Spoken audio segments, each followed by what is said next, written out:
हमारे YouTube channel में आप सभी का स्वागत है। यदि कोई मनुष्य अपने चौथे चरण में अर्थात अपनी उम्र के किसी भी पड़ाव में उसे ज्ञान की अनुभूति होती है, तो यहाँ प्रकृति का सर्वश्रेष्ठ उपहार होता है, जो हर किसी इंसान को नहीं मिलता है। और इस ज्ञान से ही मानव जीवन दुख गरीबी से दूर रहता है। चाहे कितनी भी समस्याएं हों, पर उनका शरीर स्वस्थ है व मन शांत रहता है। हम ऐसा भी कह सकते हैं कि वह बाहरी वातावरण के रूप में कटकर अपनी स्वयं की सुरक्षा कवच का निर्माण कर चुका होता है और इस महापुरुष को कोई भी बाहरी कारक नुकसान नहीं पहुंचा सकता है। और यह सब प्रकृति के सिद्धांतों को अपनाने से होता है। प्रकृति ऐसी व्यवस्था है जो सूक्ष्म जीवों से लेकर एक विशालकाय पशु तक की खाने पीने की व्यवस्था करता है और सबको इस प्रकार से जोड़े रखता है कि सभी प्राणी एक दूसरे पर आश्रित रहें और सभी का काम चलता रहे। प्रकृति में ऐसी कोई वस्तु नहीं है जो बेकार हो। ऐसी व्यवस्था बनी ही नहीं है जब एक जीव के लिए जो उपयोगी होता है वह दूसरे के लिए बेकार होता है। इसलिए बेकार वस्तुओं के लिए कोई प्रतिस्पर्धा नहीं करता और वह उन लोगों के लिए बच जाता है जो इसे पसंद करते हैं। जैसे कि एक जंगल में बहुत सारे जीव रहते हैं। शेर जब भूखा रहता है तब वह शिकार करने के लिए जाता है, परंतु वह जीवित प्राणी को ही मार कर खाता है। और जब उसका पेट भर जाता है तो बचे हुए मांस को दूसरे जानवर, भेड़, सियार आदि के लिए उपयुक्त होता है। और जब इन जानवरों से बच जाता है तो चील कौओं के द्वारा खाया जाता है। और जब इससे भी बच जाता है तो छोटे मोटे सूक्ष्म जीव इसे खाकर मिट्टी में मिला देते हैं और जो मिट्टी होती है वह उपजाऊ बन जाती है। और यही उपजाऊ मिट्टी हर प्रकार के बीज के लिए पोषण से भरपूर होता है और इस पोषण से बीज अंकुरित होकर पौधे एवं वृक्ष का निर्माण करते हैं और उनके पत्ती एवं टहनियों को खाकर विभिन्न प्रकार के कीट पतंगे, पशु पक्षी का आश्रय एवं भोजन की आपूर्ति होती है। इस प्रकार प्रकृति की पूरी व्यवस्था बनती है। और भी इसी विचारधारा के साथ यदि हम अपने आप को भी व्यवस्थित करने का प्रयास करते हैं तो प्रकृति के हर एक कार्य पद्धति एवं सिद्धांतों को समझ पाने में समर्थ होते हैं और उसका अनुसरण करने से हमारे भीतर भी निर्मल एवं शुद्ध अनुभव की प्राप्ति होती है।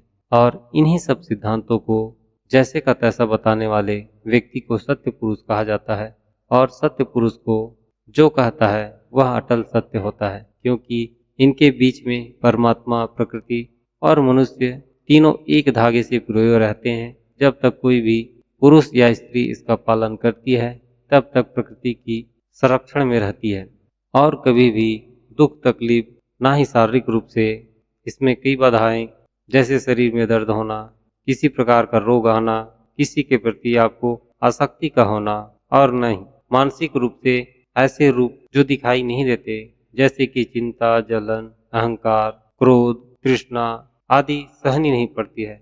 यह सारे शारीरिक एवं मानसिक रोग जब तक सत्य की राह पर चलते रहेंगे यह सारे आपकी परछाई से भी दूर रहेंगे।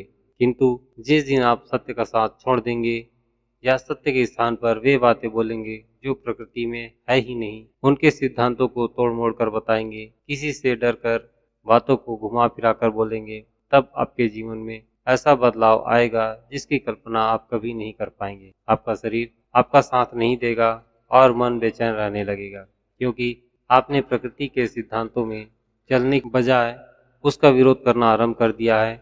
जो तकलीफ हमें हो रही है, जैसा कि पानी का तेज धार है और हम नीचे से ऊपर की ओर जाने की हमारी जिद है, यह हमें पानी पर ही चलकर जाना है। और पानी का यह सिद्धांत है वह ऊपर से नीचे की ओर चलता है। जल की जितनी तेज प्रभाव होगी उतनी ही अधिक तकलीफ होगी। यह सिद्धांत हर जगह मान्य होगी। पर्वत की चढ़ाई के लिए हमें नीचे से ऊपर की ओर जाने की आवश्यकता होती है और प्रकृति का सिद्धांत है हल्की वस्तुओं को ऊपर उठाती है और भारी वस्तु को धरती अपनी ओर आकर्षित करती है। और हम किसी भारी वस्तु को ऊपर की ओर ले चलते हैं तो प्रकृति के सिद्धांत जैसा होगा। प्रकृति अपना सिद्धांत कभी नहीं छोड़ती। बस ऐसे ही कुछ बातें हैं जिन्हें हमें समझने की आवश्यकता है।